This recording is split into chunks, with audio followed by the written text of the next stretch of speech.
ஆண்டவராகிய இயேசு கிறிஸ்து நாமத்தில் உங்கள் யாவருக்கும் என் அன்பின் நல்வாழ்த்துக்கள். மீண்டுமாக தீர்க்க தரிசன உலகம் என்ற நம்முடைய நிகழ்ச்சியிலே உங்களை சந்திப்பதில் கர்த்தருக்குள் நான் மகிழ்ச்சி அடைகிறேன். கர்த்தருடைய வேதத்தை நுணுக்கமாக ஆராய்ஞ்சு அதிலே மறைந்திருக்கிற காரியங்களை அறிந்து கொள்ள வேண்டும் என்கிற ஆர்வம் எல்லாருக்கும் வருவதல்ல. சிலர் பார்த்திங்கன்னா ஒரு குறிப்பிட்ட ஏரியாவில் அப்படி திருப்தி ஆயிடுவாங்க. அவங்க என்ன, நமக்கு 4 வாக்குத்தத்த வசனம் தெரியும், கொஞ்சம் பாட்டு பாட தெரியும், அல்லது சில தீர்க்க தரிசனங்கள் தாண்டி சுவிசேஷத்தில் சில பகுதிகள் தெரியும், அவ்வளோ தெரிந்திருந்தால் போதும் என்று அதுக்குள்ளேயே சுழன்றுக்கிட்டு இருப்பாங்க. சிலர் சங்கீதம் வாசிப்பாங்க ஜெபத்துக்கு முன்னால். வேதத்தினுடைய எந்த ஒரு எழுத்தோ எழுத்தின் உறுப்போ அலட்சியப்படுத்தப்பட தகுந்தது அல்ல. இதில் நேரடியாக கர்த்தர் பேசி சொன்ன காரியங்களுக்கு பேர் தான் தீர்க்க தரிசனங்கள். கர்த்தர் வேலை இல்லாமல் இதை வேண்டுமானால் இதை வாசித்து கொள்ளுங்கள் அப்படின்னு சொல்லி ஒரு சாய்ஸில் விட்டு போவதற்காக இவ்வளோ பேசியிருப்பார். யோசிச்சு பாருங்க. கர்த்தருடைய வேத புஸ்தகமே 75% தீர்க்க தரிசனங்களால் ஆனது. தீர்க்க தரிசனம் என்பது கர்த்தர் நேரடியாக தம்முடைய வாயின் வார்த்தையின் மூலம் தீர்க்க தரிசிகளை கொண்டு அவர் பேசுவது. அப்போ இதுதான் நிறையா இருக்குது. கர்த்தர் ஒருவேளை இதை படித்தா படிக்கலாம், இதெல்லாம் பார்த்திங்கன்னா ஒரு காலத்தில் ஸ்கூலில் சாய்ஸில் விட்டுருங்கன்னு சொல்லுவாங்க. அப்படி இல்லை, இதில் எல்லாமே நம்ம ஏற்றுக்கொள்ள வேண்டியது, வாசிக்க வேண்டியது, கவனிக்கப்பட வேண்டியது. அப்போ கர்த்தருடைய தீர்க்க தரிசன வார்த்தைகள் குறிப்பாக கடைசி காலத்தில் நம்மை பாதுகாக்க அதுதான் நமக்கு உதவி செய்யும். அப்போ தீர்க்க தரிசனங்களை அறிந்து கொள்ளும்போது கர்த்தரை பற்றி நம்ம நிறைய தெரிஞ்சுக்கிறோம். நான் என்னை பற்றி பேசிக்கொண்டே இருக்கிறேன், என் மனசில் இருக்கிறதுன்னு சொன்னால் அதை நீங்கள் கவனித்து பார்த்தா என்னுடைய குணம் என்ன, என்னுடைய கேரக்டர் என்ன, என் வார்த்தையை கொண்டு தான் நீங்கள் ஒருவரை அறிய முடியும். அதே மாதிரி தான் கர்த்தருடைய வார்த்தைகளை நீங்கள் வாசிக்கும்போது தான் கர்த்தரையே உங்களால் முழுசாக புரிந்து கொள்ள முடிகிறது. அதுக்கு தான் இந்த தீர்க்க தரிசன வார்த்தைகள். அப்போ இந்த தீர்க்க தரிசன வார்த்தைகள் பக்கம் கவனத்தை திருப்பணும். கடைசி காலத்தில் தீர்க்க தரிசன வார்த்தைகள் முக்கியத்துவம் வாய்ந்தவைகள். அதனால் தீர்க்க தரிசனத்தை தொடர்ந்து வாசிக்கணும் அப்படிங்கிற நோக்கத்தோட நம்முடைய நிகழ்ச்சியின் முதல் பகுதியில் கர்த்தர் பேசின தீர்க்க தரிசனங்களில் ஒரு பகுதியை வாசிப்பதை வழக்கமாக வைத்திருக்கிறோம். குறிப்பாக மேக்சிமம் அந்த தீர்க்க தரிசனங்கள் கடைசி காலத்தோட சம்பந்தம் உடையவைகள். நான் இப்போ வாசிக்கிற தீர்க்க தரிசனத்துக்கெல்லாம் இப்போ விளக்கம் சொல்ல போகிறதில்ல. அதை வாசிக்க போகிறீங்க, ஜஸ்ட் நீங்கள் வாசிக்க போகிறீங்க, கவனித்து வாசிக்க போகிறீங்க. இப்போ அந்த வசனங்களை வாசிக்கும்போது அந்த வேத பகுதியை முதல்ல எடுத்துக்கங்க. எடுத்துட்டு நாங்கள் வாசிக்கும்போது நீங்களும் சேர்ந்து அதை அப்படியே வாசிங்க. கர்த்தருடைய வேதம் நமக்கு வலியுறுத்தி சொல்வதை போல வெறுமனே வாசிக்காமல் கவனித்து வாசிங்க. நிறுத்தி நிதானமாக வாசிங்க.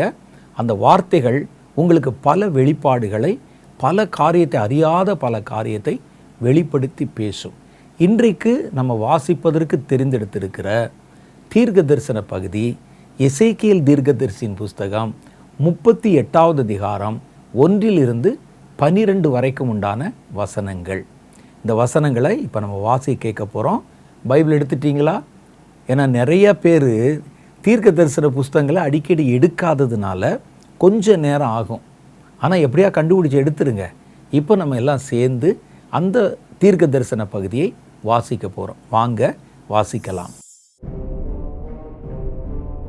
கர்த்தருடைய வார்த்தை எனக்கு உண்டாகி அவர் சொன்னார், மனுபுத்திரனே, மேசேக் தூபால் ஜனங்களின் பிரதான அதிபதியாகிய மாகோகு தேசத்தானான கோகுக்கு எதிராக நீ உன் முகத்தை திருப்பி அவனுக்கு விரோதமாக தீர்க்க தரிசனம் உரைத்து சொல்ல வேண்டியது என்னவென்றால், கர்த்தராகிய ஆண்டவர் சொல்லுகிறார், மேசேக் தூபால் ஜனங்களின் அதிபதியாகிய கோகே, இதோ நான் உனக்கு விரோதமாக வருகிறேன்.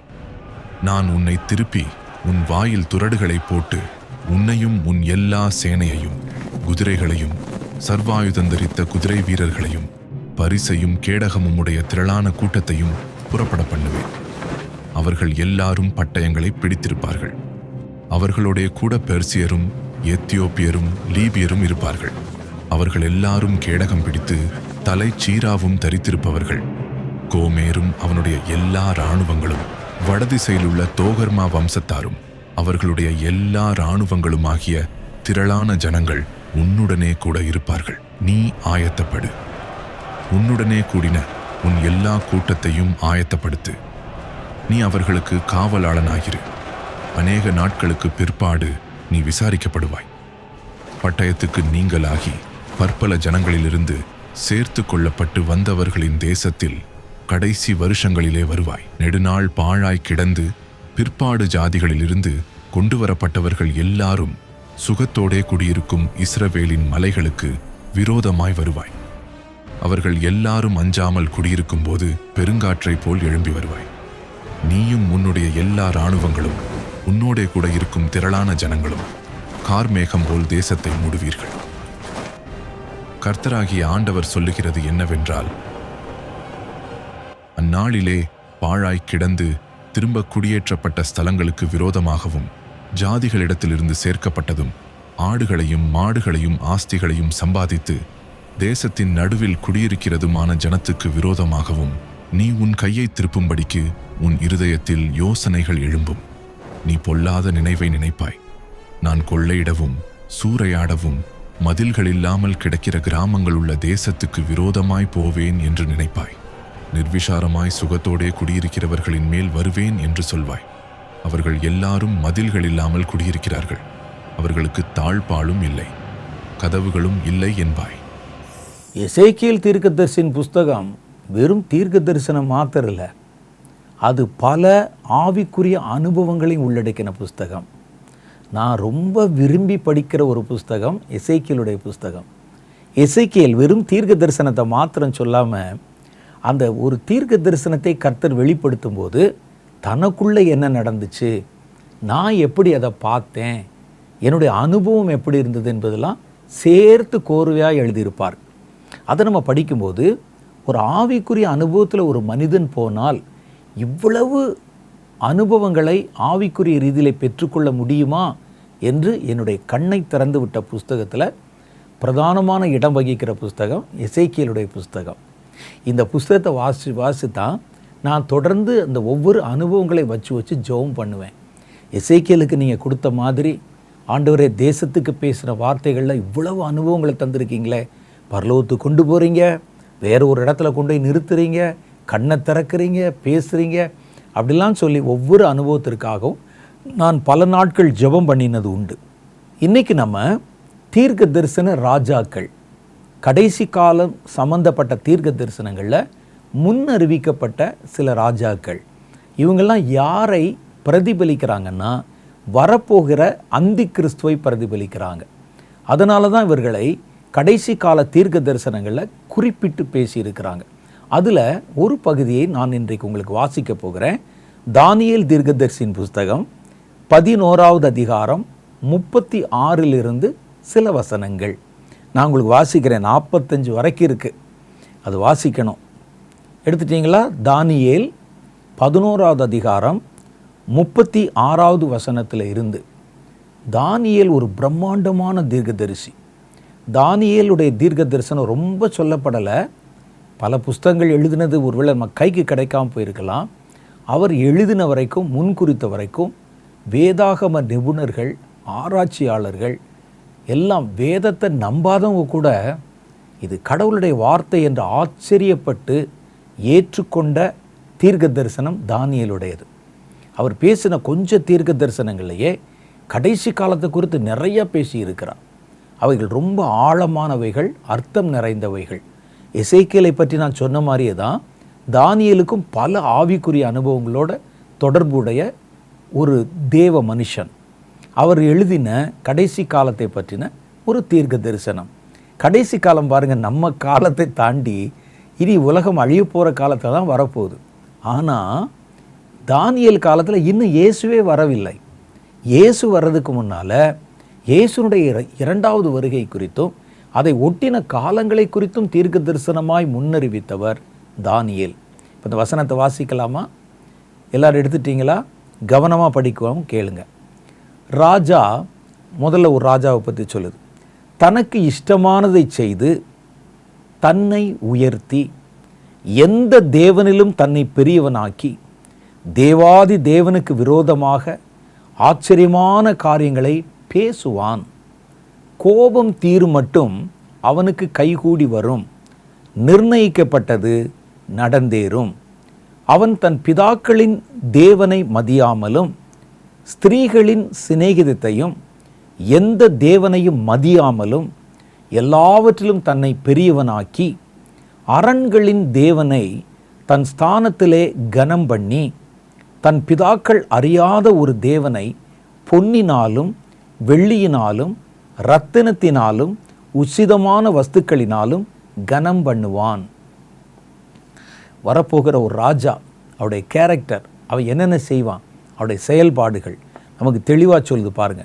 முடிவு காலத்திலோ வென்றால் தென் திசை ராஜா அவனோட முட்டுக்கு நிற்பான். அவனோட முட்டிட்டு நிற்பானா தென் திசை ராஜா. இப்போ முதல்ல ஒரு ராஜாவை பார்த்தோம், தனக்கு இஷ்டமானதை செய்கிற ஒரு ராஜா. அவன் தன்னை உயர்த்துவான், அவனை பற்றி நிறைய கேரக்டர் சொல்லுது. அப்போ அது ஒரு ராஜா. ரெண்டாவது ஒரு ராஜா தென் திசையிலிருந்து எழும்புகிற ராஜா. தென் திசையின் ராஜா அவனோட முட்டுக்கு நிற்பான். அப்போ முதல்ல ஒரு ராஜா போட்டு இஷ்டமானதை செய்யும் ராஜா. இந்த பகுதியிலே காட்டப்பட்டிருக்கிற ரெண்டாவது ராஜா தென் திசை ராஜா. இவன் வேற, அவன் வேற. இந்த தென் திசை ராஜா இவனோட முட்டுக்கு நிற்பான். தென் திசை ராஜாவும் அதோடு கூட வடதிசை ராஜாவும் ரதங்களோடும் குதிரை வீரர்களோடும் அநேக கப்பல்களோடும் சூறை காற்று போல அவனுக்கு விரோதமாய் வருவான். அவன் தேசங்களுக்குள் பிரவேசித்து அவைகளை பிரவகித்து கடந்து போவான். அப்போ இப்போ மூணாவது ஒரு ராஜாவை சொல்கிறாங்க. அப்போ முதல்ல சொன்ன ராஜாவுடைய கேரக்டர் வேற, ரெண்டாவது ஒரு ராஜாவை சொல்கிறாங்க, அவன் தென் திசை ராஜா. இதெல்லாம் இந்த கடைசி காலத்தில் வரப்போகுது. அவர்கள் இன்னும் வரவில்லை, கடைசி காலத்தில் வரப்போகிறாங்க. இந்த ராஜா தன் இஷ்டமானபடி செய்யும்போது வடதிசை ராஜாவும் எழும்புவான். அவன் ரதங்களோடும் குதிரை வீரரோடும் அநேகம் கப்பல்களோடும் சூறை காற்று போல அவனுக்கு விரோதமாய் வருவான். அவன் தேசங்களுக்குள் பிரவேசித்து அவைகளை பிரவகித்து கடந்து போனான். அது வழியாக அப்படியே புயல் போகிற மாதிரி போவார். அவன் சிங்காரமான தேசத்திலும் வருவான். ஏதோ ஒரு தேசம் கடைசி காலத்தில் சிங்காரமான தேசம், ரொம்ப ஹை குவாலிட்டி தேசம் அது. அந்த தேசத்து மேலே வருவான். அப்பொழுது அநேக தேசங்கள் கவிழ்க்கப்படும். ஆனாலும் ஏதோமும் மோவாபும் அம்மோன் புத்திரரின் பிரதானமானவர்களும் அவன் கைக்கு தப்பி போவாங்க. இவன் படையெடுத்து வருவான். அப்போ 3 ராஜா சொல்லியிருக்கு. இஷ்டமானதை செய்யும் ராஜா, தெற்கு திசையிலிருந்து வருகிற ஒரு ராஜா, வடக்கு திசையிலிருந்து வருகிற ஒரு ராஜா. இப்போ இந்த வடக்கு திசையிலிருந்து வருகிற ராஜா பல தேசங்கள் மேலே படையெடுத்து வருவான். ஆனால் அவன் தொடாத ஒரு இனம் இருக்கிறது, ஏதோம், மோவாப், அம்மோன் புத்திரரில் பிரதானமானவர்களும் அவன் கைக்கு தப்பி போவாங்க. இதெல்லாம் நம்ம இனிமேல் பகுதி பகுதியாக பார்க்க போகிறோம். அவன் தேசங்களின் மேல் தன் கையை நீட்டுவான். எகிப்து தேசமும் தப்பாது. எகிப்தையும் கதையை முடிச்சிடும். எகிப்தினுடைய பொன்னும், யாரு? வடதிசை. எகிப்தினுடைய பொன்னும் வெள்ளியுமான ஐஸ்வர்யங்களையும் உசிதமான எல்லா வஸ்துக்களையும் ஆண்டு கொள்ளுவான். அந்த நாட்டை தன்னுடைய கட்டுப்பாட்டில் வச்சுருவான். லீபியரும் எத்தியோப்பியரும் அவனுக்கு பின் செல்வாங்க, அவனுக்கு சப்போர்ட் பண்ணி. லீபியர், எத்தியோப்பியா அவங்களுக்கு தெரியும், ஆப்பிரிக்கா தேசம், அவர்களும் அவனுக்கு பின் செல்வார்கள். ஆனாலும் கிழக்கிலும் வடக்கிலும் இருந்து வரும் செய்திகள் அவனை கலங்க பண்ணும். 2 திசையிலிருந்து ஏதோ ஒரு விஷயம் வருது, ஒன்று கிழக்கு ஒன்று வடக்கு. அந்த செய்திகள் இந்த வடதிசை ராஜாவை கலங்க பண்ணும். அவன் அநேகரை அழிக்கவும் சங்காரம் பண்ணவும் மகா உக்கிரத்தோட புறப்பட்டு போவான். அந்த செய்திகளில் கோபம் அடைஞ்சு அவன் பல தேசங்களை அழிப்பதற்கு உக்கிர கோபமாக திரும்பி போவான். சமுத்திரங்களுக்கு இடையிலுள்ள சிங்காரமான பரிசுத்த பர்வத தண்டையிலே தன் அரண்மனையாகிய கூடாரங்களை போடுவான். ஆனாலும் அவனுக்கு ஒத்தாசை பண்ணுவார் இல்லாமல் முடிவடைவான் என்று எழுதியிருக்கு. இப்போ இந்த இடத்துல நமக்கு 3 முக்கியமான ராஜாக்களை குறித்து தீர்க்க தரிசனத்தில் சொல்லியிருக்கு. ஒன்று இஷ்டப்படி செய்யும் ராஜா, இன்னொன்று தெற்கிலிருந்து புறப்பட்டு வருகிற ராஜா. அவன் எப்போ பார்த்தாலும் இந்த இஷ்டப்படி செய்கிற ராஜாவுக்கு பிரச்சனை கொடுத்துக்கிட்டே இருப்பான். ஏதாவது ஒன்று சொல்லி அவனுக்கு முட்டுக்கு நின்றுகிட்டே இருப்பான். அப்படி பேசிகிட்டு இருக்கும்போதே 3வது வடக்கு திசையிலேருந்து ஒரு ராஜா புறப்படும். அவன் புறப்பட்டு வந்து இந்த நாடுகளுக்குள்ள அந்த இஷ்டப்படி செய்கிற ராஜாவுடைய தேசத்தில் இருக்கிறவருக்குள்ளெல்லாம் புயல் மாதிரி கடந்து போய் பல தேசங்களை பிடிப்பான். சிலர் அவனுடைய கைக்கு தப்புவிக்கப்படுவாங்க அப்படின்னு 3 ராஜாக்களை குறித்து நமக்கு செய்தி சொல்லப்பட்டிருக்கிறது. ஒன்று தென் திசை ராஜா, தானியேல் 11:40 குறிச்சுக்கோங்க. இன்னொன்று இஷ்டமானதை செய்யும் ராஜா, தானியேல் 11:36. 3வது வடதிசை ராஜா, தானியேல் 11:40. இந்த 3 ராஜாக்களும் இங்கே காட்டப்பட்டிருக்கிறாங்க. இவர்கள் தானியேல் 11ஆம் அதிகாரத்தில் ஒவ்வொரு காலகட்டத்திலும் ஒவ்வொரு தேசமாக குறிக்கப்பட்டிருக்கிறாங்க. இந்த தென் திசை ராஜாவை நீங்கள் இந்த 36லேருந்து படிக்கிறீங்கல்ல, நீங்கள் இந்த 11ஆவது அதிகாரத்தின முதல்ல இருந்து படித்தீங்கன்னா அங்கேயும் நீங்கள் தென் திசை ராஜான்னு ஒரு பேர் பார்ப்பீங்க. அதுக்கு முன்னால் வடதிசை ராஜான்னு ஒரு பேர் பார்ப்பீங்க. இந்த இடத்துல நமக்கு என்ன கன்ஃபியூஸ் வரும்னா, இந்த 2 தென் திசை ராஜாவும் ஒருவரே என்று நம்ம நினச்சிருவோம். இந்த 11ஆவது அதிகாரத்தை நீங்கள் கவனமாக படிக்கும்போது இந்த 11ஆவது அதிகாரம் 3 பிரிவுகளாக பிரிக்கப்பட்டிருக்கு. ஒன்று, இந்த இனி வரப்போகிற ராஜாக்களுக்கு நிழலாட்டமான ராஜாக்கள், கிறிஸ்துவின் காலத்துக்கு முன்னால் இருந்த ராஜாக்கள். அதில் ஒரு இஷ்டமான காரியத்தை செய்கிற ராஜா வர்றான், தென் திசை ராஜா வர்றான், ஒரு வடதிசை ராஜா வர்றான். இவனும் 36வது வசனத்துக்கு பின்னால் வர்ற ராஜாவும் ஒன்று அல்ல. அவங்க வேற, இது வேற. ஆனால் சும்மா நீங்கள் கதை புஸ்தகம் படிக்கிற மாதிரி படிச்சுட்டு போனால் இந்த வடதிசை ராஜானா இவன் தான், தென் திசை ராஜானா இது தான் அப்படின்னு நினச்சிருவீங்க. இந்த ஒரு அதிகாரம் பல காலங்களை காட்டுகிறது. என்ன காலங்களை காட்டுது அப்படின்னு பார்த்தா, முதல் காலம் அது 1வது வசனத்திலிருந்து காட்டுவது கிறிஸ்துவுக்கு முன்னால் இருக்கக்கூடிய காலங்களை அது காட்டுகிறது. அது 1லிருந்து 33 வரைக்கும் கிறிஸ்துவுக்கு முன்னால் வரக்கூடிய அரசியல் அமைப்புகள், சாம்ராஜ்யங்கள், ராஜாக்களை பற்றி காட்டுது. 36லிருந்து நாம் வாழ்கிற கடைசி காலத்தை குறித்த செய்திகள், இதில் வரக்கூடிய தென் திசை ராஜா, வடதிசை ராஜா, இஷ்டமானதை செய்யும் ராஜா என்று 3 பேர் காட்டுது. இந்த நடுவில் ஒரு 3 வசனம் இருக்குது பாருங்க. 11வது அதிகாரம் 33லிருந்து 36 வரைக்கும், 35 வரைக்கும் ஒரு 3 வசனம் இருக்குது. அது வேற ஒரு வித்தியாசமான காரியத்தை காட்டுது. எதை காட்டுது தெரியுமா? அது வரப்போகிற எழுப்புதல் காலத்தை காட்டுகிறது. இந்த எழுப்புதல் காலம் எப்போ வரும் அப்படின்னா உங்களுக்கு ஆச்சரியமாக இருக்கும். பாருங்கள், முதல்ல காட்டினது கிறிஸ்துவுக்கு முன்னால் இருக்கிற காலம். கடைசியில் 36லிருந்து காட்டப்படுறது அந்தி கிறிஸ்து வரப்போகிற கடைசி காலம். நடுவில் ஒரு 3 வசனம். இந்த அந்தி கிறிஸ்து வரப்போகிற காலத்துக்கு முன்னால் என்ன நடக்குது அப்படின்னு பார்த்தீங்கன்னா, தானியேல் 11வது அதிகாரம் 33, 34, 35 ஆகிய வசனங்கள் என்ன சொல்லுதுன்னா, ஜனங்களில் அறிவாளிகள் அநேகருக்கு அறிவை உணர்த்துவார்கள். ஜனங்களில் அறிவாளிகள் அநேகருக்கு கர்த்தருடைய அறிவை உணர்த்துவார்கள். ஒரு கூட்டம் முதல்லலாம் சண்டையை பற்றி காமிச்சிருந்தது. திடீர்னு வேற ஒரு ஃப்ளேவரில் வேற ஒரு காட்சியை இங்கே வடிவமைத்து காட்டுறாங்க. அந்த இடைப்பட்ட காலத்தில் என்ன நடக்குதுன்னா, ஜனங்களில் ஞானிகள், அறிவாளிகள் அநேகருக்கு அறிவை உணர்த்துவார்கள். அநேக நாள் மட்டும் இந்த அறிவை உணர்த்துகிற இந்த காலத்தில் அநேகர் பட்டயத்தினாலையும் அக்னியினாலையும் சிறையிருப்பினாலையும் கொள்ளை நோயினாலையும் விழுவார்கள். அந்த காலகட்டத்தில் இப்படி அவர்கள் விழுகையிலே கொஞ்சம் ஒத்தாசையில் சகாயமடைவார்கள். அப்பொழுது அநேகர் இச்சக வார்த்தையோடு அவர்களை ஒட்டி கொள்வார்கள். அடுத்த 35வது வசனம் முக்கியமானது. அறிவாளிகளை புடமிடுகிறதற்கும் சுத்திகரிப்பதற்கும் வெண்மையாக்குகிறதற்கும் அவர்களில் சிலர் இரத்த சாட்சிகளாக விழுவாங்க. முடிவு காலம் வரைக்கும் இப்படியே இருக்கும். குறித்த காலம் வர இன்னும் நாள் செல்லும். முதல்ல ராஜாக்களுடைய சரித்திரங்களை பற்றி சொல்லுது 1லிருந்து 32 வரைக்கும்.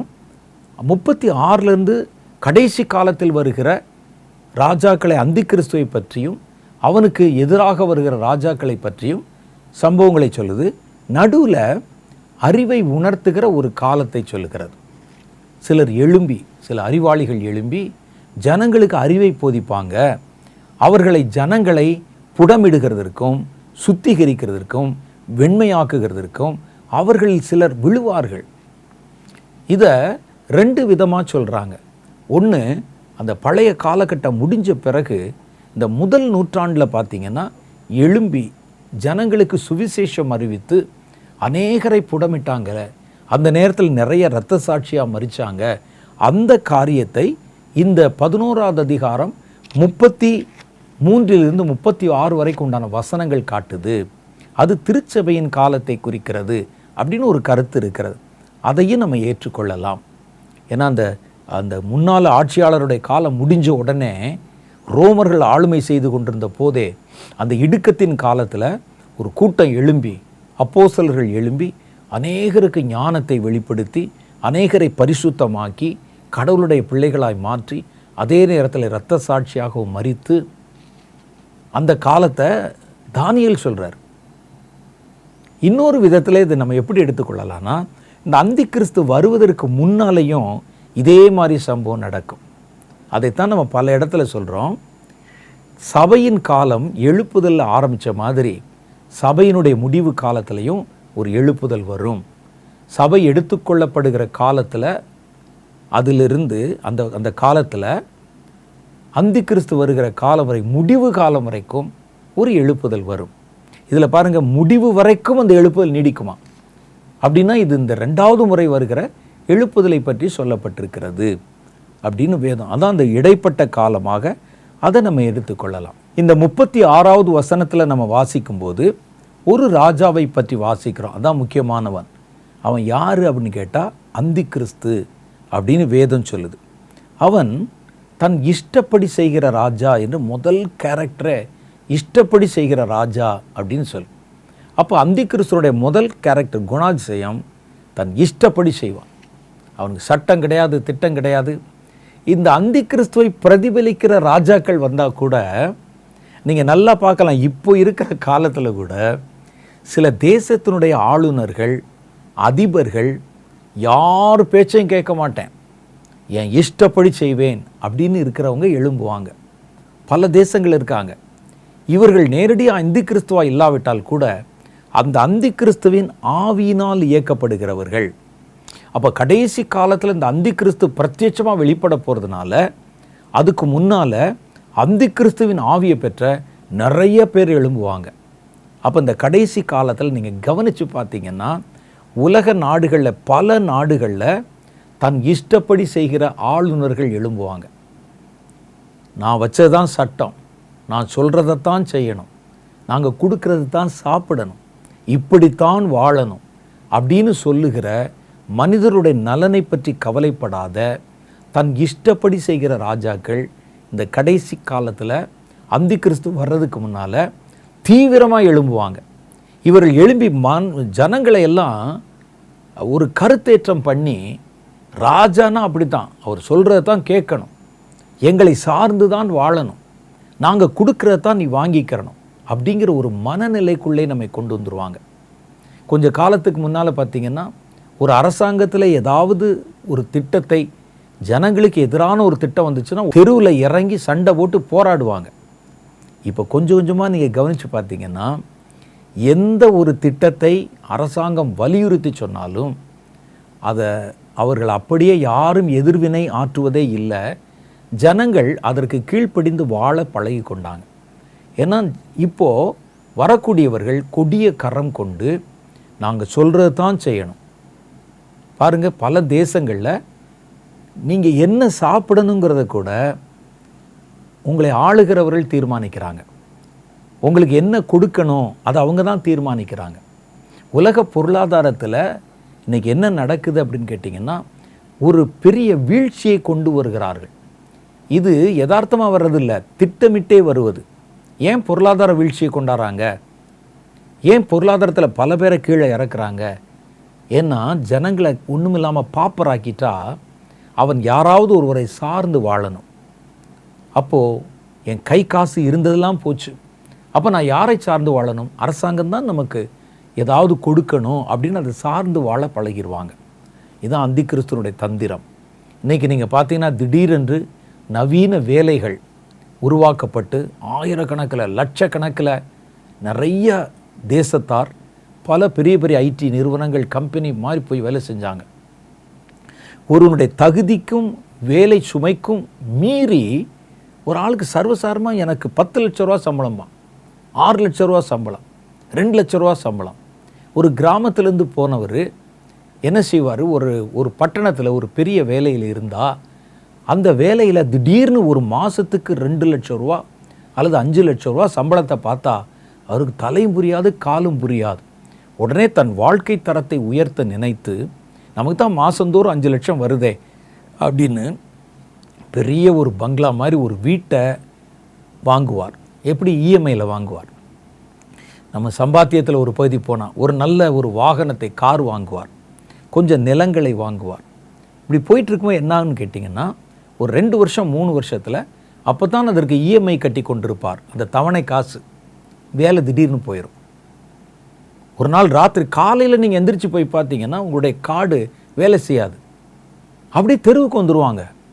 கடன் கொடுத்தவன் நெருக்குவான். இப்போ 5 லட்சத்தில் வாழ பழகிட்டீங்கல்ல, இதுக்கு இவ்வளோ இஎம்ஐ, அதுக்கு ஒன்றும் தெரியாது. அப்படி நடு தெருவில் வந்து விழி பிதுங்கி நிற்பாங்க. அப்படி நிற்கும்போது இவர்களை முதல்ல மக்களை பலவீனப்படுத்திட்டா, பசிக்க வச்சுட்டா, என்ன சொன்னாலும் கேட்பான்ல, அதுக்குத்தான் வேண்டுமென்றே உணவுப் பொருள்களில் கை வைப்பாங்க. விவசாயத்துக்கு சப்போர்ட் பண்ண மாட்டாங்க. வேலை ஸ்தலங்களில் ஜனங்களை வீதிக்கு கொண்டு வருவதை பார்ப்பாங்க. ஏன்னா தன் இஷ்டப்படி செய்யணும். வருகிற அந்தி கிறிஸ்து தன் இஷ்டப்படி செய்கிற ராஜா. அதனால் அவன் என்ன செய்வான், அவன் வரப்போகிறதுக்கு முன்னால் பல தேசங்களில் இதே மாதிரி இஷ்டப்படி செய்கிற ஆளுநர்கள், அதிபர்கள் எழும்புவதை பார்ப்பீங்க. நீங்கள் என்னதான் நீதி நியாயம்னு கற்றுனாலும், தெருவில் இறங்கி போராடினாலும் உங்களுக்கு பதில் வரவே வராது. ஒரு காலத்தில் பாருங்கள், பெட்ரோல் விலை திடீரென்று நாளைக்கு காலையிலேருந்து ₹1 கூடுது. நான் என் காலத்திலே பார்த்துருக்கிறேன். ₹1 ₹10 அல்லது ₹2 கூடுது அப்படின்னு சொன்னால் அடுத்த நாள் வீதியில் இறங்கி போராடிடுவாங்க. பெட்ரோல் விலை உயர்வை கண்டிக்கிறோம், தெருவில் இறங்கிடுவாங்க. உடனே அரசாங்கம் கீழ்ப்படிஞ்சு அதில் ஒரு 60 பைசாவை 40 பைசாவை குறைப்பாங்க. கொஞ்சம் குறைச்சி தருகிறோம் அப்படின்னு சொல்லி குறைப்பாங்க. இப்போ அப்படி கிடையாது. பெட்ரோல் விலை எவ்வளோ ஏறுகிறது இறங்குகிறது. ஏறினால் யாரும் இப்போ கேள்வியே கேட்கறதில்ல. பழகிட்டோம். நம்மை பழக்கிடுவாங்க. அப்படியே நாங்கள் செய்வதை நீங்கள் கேட்கக்கூடாது. எதிர்த்து கேட்டாலும் பதில் வராது. இது உலகத்தின் பல நாடுகளில் வருகிறத பார்ப்பீங்க. வடகொரியான்னு ஒரு தேசம் இருக்குது. இப்போது அங்கெல்லாம் பார்த்தீங்கன்னா ஜனங்களை தன்னுடைய கட்டுப்பாட்டில் ரோபோ மாதிரி, இன்னும் கொஞ்சம் கீழான வார்த்தையை சொன்ன நாய்க்குட்டிகளைப் போல ஜனங்களை வச்சு ஆளுமை செய்து கொண்டிருக்கிறாங்க. இவங்க கொடுக்கறதான் சாப்பிடணும், அவங்க சொல்கிற உடை தான் அணியணும். பல தேசங்களில், நம்ம தேசத்தில் கூட ஒவ்வொருவருடைய உணவு பழக்கம் ஒவ்வொரு மாதிரி இருக்கும். ஆனால் குறிப்பிட்ட உணவு பழக்கங்களுக்குள்ளே தான் வரணும். மற்றது நீங்கள் பயன்படுத்தக்கூடாது. பயன்படுத்தினா கிரிமினல் குற்றம் மாதிரி, ரோட்டில் அடித்து கூட கொலை செய்வோம் என்கிற மாதிரிலாம் அந்த த்ரெட்ஸ் வருகிறத பார்க்குறோம். அப்போ யார் யார் தன் இஷ்டப்படி, தன்னுடைய சுய விருப்பத்தின்படி தனக்கு இஷ்டமானதை செய்கிற ராஜாக்கள் எழும்ப காணும்போது ஜாக்கிரதை. அவங்க என்ன செய்வாங்க, தன்னை உயர்த்துவார்கள். இப்படிப்பட்ட ராஜாக்களுடைய குணம் எப்படி இருக்குன்னு கேட்டால், தன்னை உயர்த்துவாங்க. எங்கே பார்த்தாலும் எங்கள் ஃபோட்டோ இருக்கணும், நான் தான் இதை கொண்டு வந்தேன் இருக்கணும், நான் தான் இதை செய்தேன் என்று இருக்கணும், என் பேர் தான் இருக்கணும். அப்படிலாம் நிறைய காரியங்களை முன்மொழிந்து என் பேரை வந்து மகிமைப்படுத்துங்க, மையப்படுத்துங்க.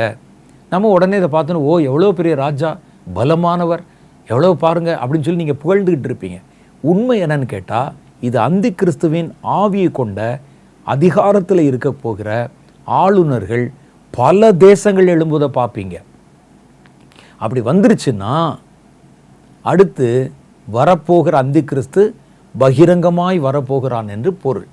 அந்த அந்தி கிறிஸ்து வந்து தனக்கு இஷ்டமானதை செய்யணும்னு சொல்லும்போது, நம்ம இந்த அடிமைத்தனத்துக்கு பழகி இருக்கிறதுனால, பழக்குவிக்கப்பட்டதுனால அதிக எதிர்ப்பு இல்லாமல் அந்த ஆளுநரை ஜனங்கள் ஏற்றுக்கொள்வாங்க. இதுதான் நடக்க போகிற காரியம். அப்போ இப்போவே நீங்கள் பார்த்தீங்கன்னா, இந்த அந்தி கிறிஸ்துனுடைய சுபாவம் உள்ள பல ஆளுநர்கள் பல தேசங்களில் தோன்றுவாங்க. அவர்கள் ஜனங்களை கருத்தேற்றம் பண்ணுவாங்க. இப்போது இதில் முதல் கேரக்டர் நம்ம பார்க்குறோம், தனக்கு இஷ்டமானதை செய்யும் ராஜா. அதில் சொல்லப்படுகிற வார்த்தையே தனக்கு இஷ்டமானதை செய்யும் ஒரு ராஜா எழும்புவான். பாருங்கள் 11:36 ராஜா தனக்கு இஷ்டமானபடி செய்து தன்னை உயர்த்தி எந்த தேவனிலும் தன்னை பெரியவனாக்கி கடவுளுக்கு சமானமாக தன்னை மாற்றிடுவானா. நான் தான் கடவுள், நான் தான் இயேசு, இயேசுக்கு மாற்று நான் தான். அப்படி யார் சொன்னாலும் நீங்கள் நம்பாதீங்க, அது அந்தி கிறிஸ்துவின் ஆவி. நான் தான் இயேசுவோட பெரியவர் சொன்னால் அது அந்தி கிறிஸ்துவின் ஆவி. அது போய் சப்போர்ட் பண்ணிகிட்டு இருக்காதீங்க. இப்போ பாருங்கள், இஷ்டமானதை செய்யும் ராஜா என்கிற தலைப்பு மாத்திரம் எடுத்துக்கிறோம். இந்த இஷ்டமானதை செய்கிற ராஜா ஒருவர் மாத்திரமல்ல. இந்த தானியேல் 11வது அதிகாரத்தில் 3 ராஜாக்களை பற்றி சொல்லியிருக்கு. 3 இடத்துல இதே கேரக்டர், தனக்கு இஷ்டமானதை செய்கிற ராஜாக்களை பற்றி சொல்லு. முதல் ராஜா யாருன்னு பார்த்தா தானியேல் 11வது அதிகாரம் 3வது வசனம். ஆனாலும் பராக்கிரமமுள்ள ஒரு ராஜா எழும்பி பிரபலமாய் ஆண்டு தனக்கு இஷ்டமானபடி செய்வான். பார்த்தீங்களா, தனக்கு இஷ்டமானபடி செய்கிற ஒரு ராஜா. 3வது வசனத்தில் அவர் வேற, 36 பார்க்குறது வேற. இந்த 3வது ராஜா அவர் யார் அப்படின்னு கேட்டால் 36லையும் ஒரு ராஜா சொல்லியிருக்கு. இவர் வேற, அவர் வேற. தானியேல் 11:3 சொல்லப்பட்ட ராஜா என்பது கிரேக்க பேரரசை நிறுவின அலெக்சாண்டரை பற்றி அங்கே சொல்லப்பட்டிருக்கு.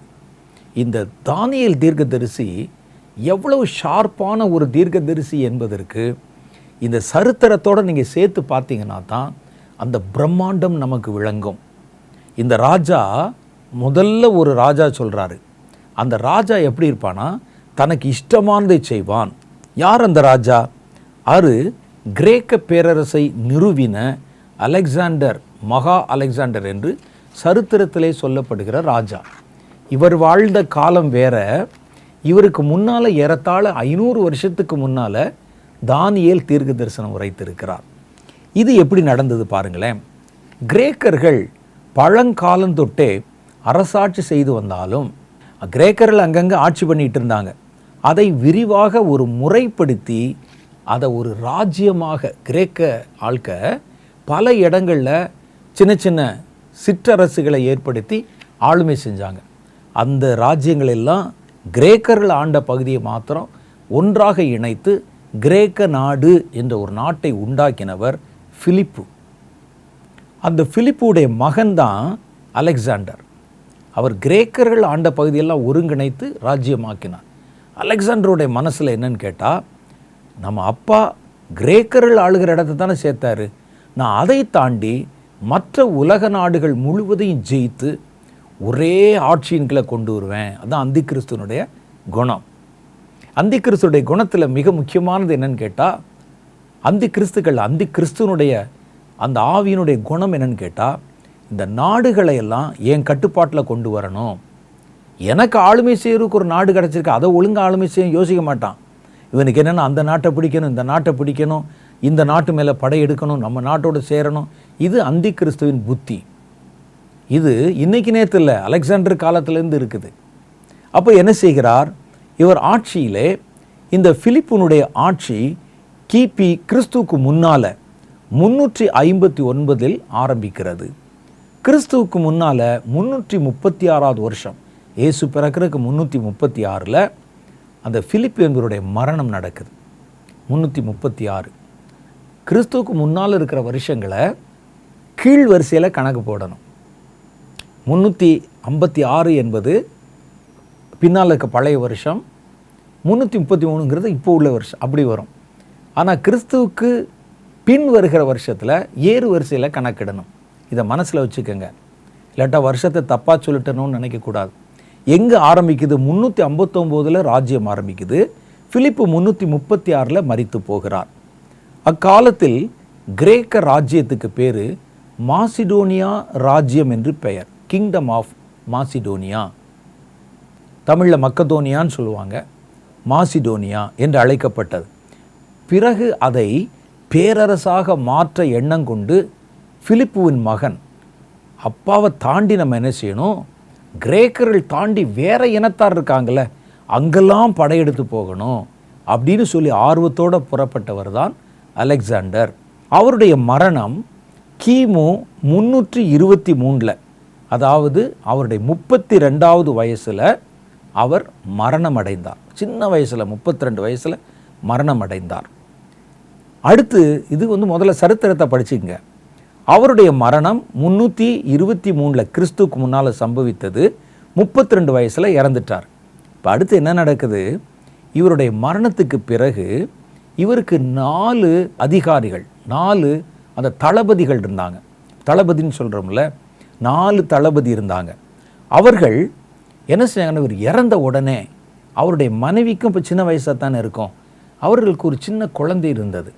இந்த 4 பேர், 4 தளபதி ஒன்று சேர்ந்து இந்த ராஜ்யத்தை நம்ம எடுத்துக்கொள்வோம் என்று அவருடைய வம்சத்தை அழித்து மனைவியை கொலை செய்து பிள்ளையும் கொன்று ஒழித்து நாளைக்கு எந்திரிச்சிடக்கூடாதுன்னு சொல்லி தங்களுக்குள்ளே இந்த 4 பேருக்குள்ள இந்த நாட்டை பங்கு வச்சுக்கிட்டாங்க.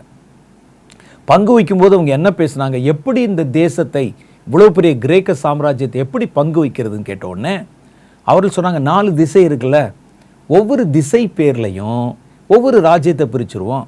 வடக்கு ராஜ்யம், தெற்கு ராஜ்யம், கிழக்கு ராஜ்யம், மேற்கு ராஜ்யம் 4ஆக பிரிச்சுருவோம் என்று சொல்லி அரண்மனைக்குள்ளே தடாலடியாக உள்ள புகுந்து ராணியை கொலை செய்து பிள்ளைகளை கொலை செய்து ராஜ்யத்தை கைப்பற்றி 4 தளபதிகள். 4 தளபதியினுடைய பேரை நான் உங்களுக்கு சொல்கிறேன்.